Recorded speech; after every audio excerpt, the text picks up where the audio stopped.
Sir গতকালকে রাত্রে আপনারা অভিযান চালিয়ে যে একটা সাফল্য পেয়েছেন বড় ধরনের, এই বিষয় নিয়ে কিছু একটা কথা বলুন। অ্যাকচুয়ালি গতকাল রাতে আমাদের প্রতিদিনের ন্যায় সবসময় আমরা নাকাতে আমরা চেকিং করে থাকি, বিভিন্ন ধরনের গাড়িগুলো চেকিং করে থাকি। চেকিংটা করার সেই টাইমে আমরা একটি গাড়ি দেখলাম যে দ্রুতগতিতে আমাদের নাকার দিকে ধর্মনগর সাইড থেকে আম্বাসার দিকে তেরে আসছে। তখন আমরা গাড়িটিকে আমাদের সন্দেহ হয় এবং গাড়িটিকে আমরা নাকাতে আটকানোর চেষ্টা করি এবং আমরা আটকাইও। গাড়িটির নাম্বার ছিল TR05E1751।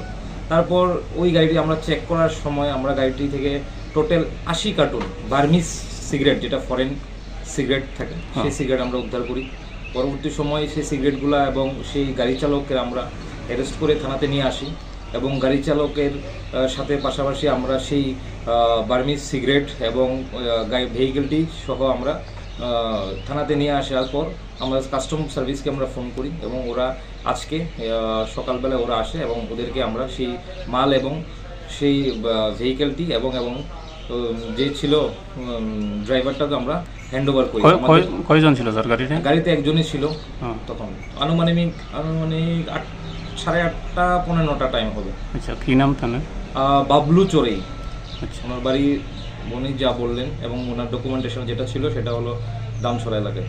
আচ্ছা, তো সিগারেটের বাজার মূল্য কত হতে পারে? 45 লাখ 45 to 50 লাখ আশপাশ হবে। আচ্ছা।